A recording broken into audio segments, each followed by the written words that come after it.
All right, welcome into another Ice Time Hockey Southwest Media Minutes. Why not bring in a guy that's been nominated for a play-by-play award for Sun Devil Hockey? I got the voice of Sun Devil Hockey on Blaze Radio, correct? And Pac-12 and streams. Pac-12 streams as well. Josh Schaefer with me. Well, Josh, welcome in. Thank you so much for having me. You know what? I've grabbed a lot of your cohorts.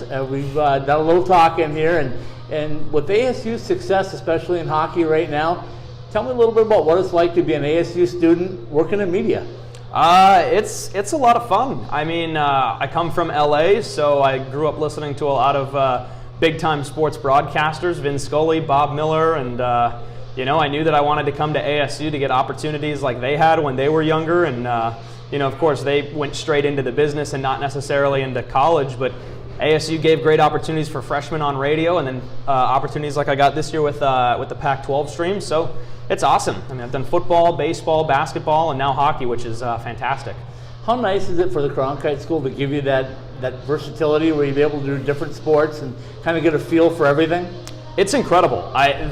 ASU was number one on my college, watch list when I was in high school. And when I was a junior, even though I was kind of looking at ASU already, the minute they announced that they were going D1 in hockey was the minute I knew that ASU was the school I wanted to go to, because I knew that Cronkite would be able to give students like me opportunities to do more than just the mainstream sports that you see at so many other schools. So, especially on the West Coast. So once ASU comes out with hockey and there's opportunity to do that on radio, and then after 2 years work my way up to doing the games on the Pac-12 streams, there's nothing like it. The school has done so much for students like me.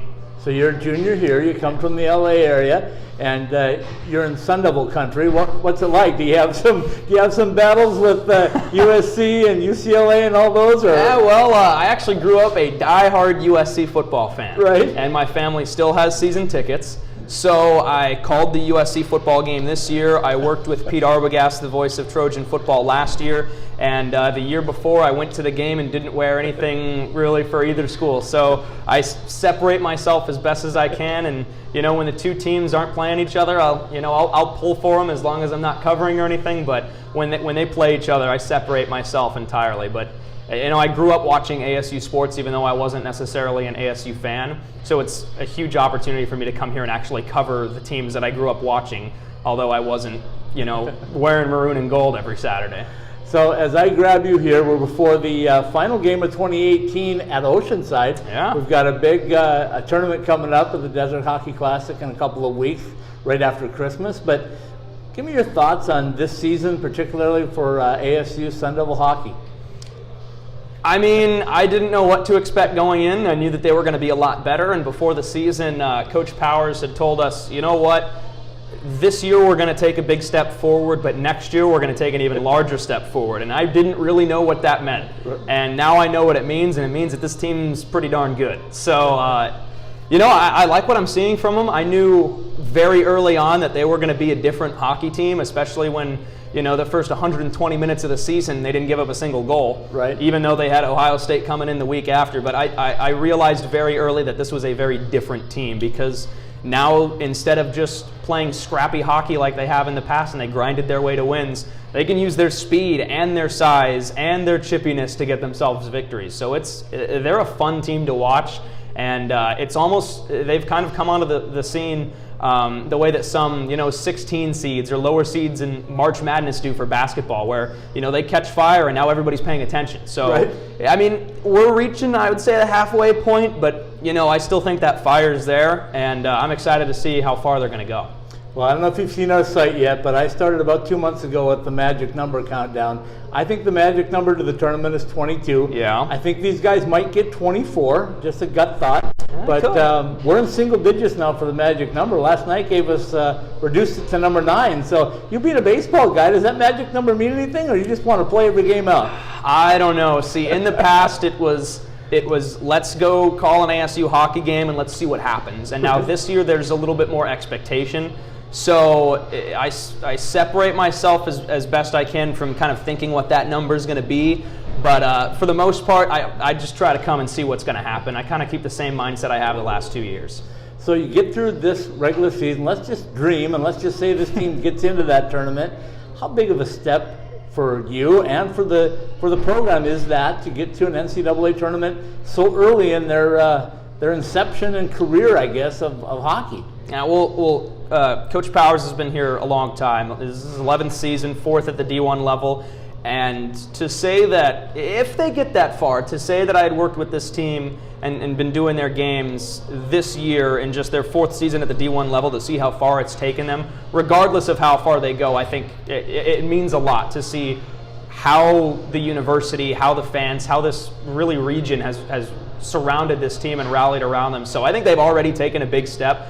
We'll see how far it gets them. I'm not going to make any predictions. I'm not going to, get hopes up or too low or anything like that. But they're fun to watch, and I think they've even 18, 19 games in now. I think they've already taken some massive steps forward. Well, you've experienced, like I have, the friendly confines of Oceanside Ice Arena. It gets a little chilly in here at times. It's a little confined, but it is the friendly confines, right? The guys like to play here. They call this home. They like to win here. And currently they've been winning here, but also on the horizon is that new building. And I got a feeling that's going to be the big stepping stone. Agree?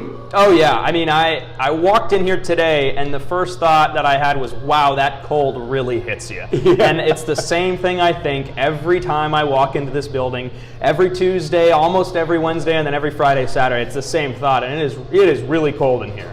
But, I've talked to the players about it, talked to the coaches about it. They love playing here.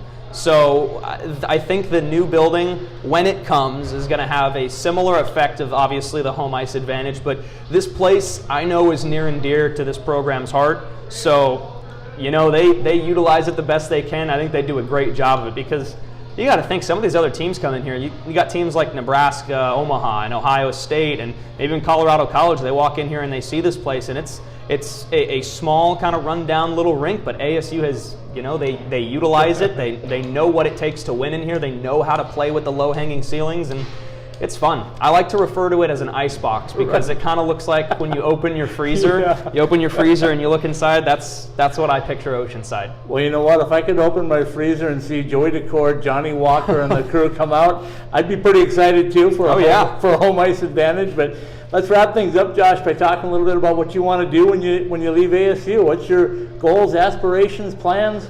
Oh man, I've got no idea. I spent the summer in Chatham, Massachusetts, calling games in the Cape Cod Baseball League, and I think that in terms of play-by-play, my two best sports are probably hockey and baseball. I don't know what I want to do with that yet. One of my mentors is the radio voice of the Golden Knights, so that's fun, and had some opportunities to shadow him and other people, but I have no idea what I want to do. And I'm riding it out while I can right now. Hopefully I'll do baseball and softball for Pac-12 streams in the spring, and we'll see where that gets me. But I in the back of my mind, I'm thinking maybe there's an opportunity for ASU hockey when they get that new building, huh? Absolutely. Let's hope for it, right? We'll see what happens. Well, Josh, I appreciate your time. Good luck. Have a great call again tonight. We'll be following you all season long, and we'll see you over at the Desert Hockey Classic in just a couple of weeks. Thanks so much for having me. I really appreciate it. Forks up? Not today.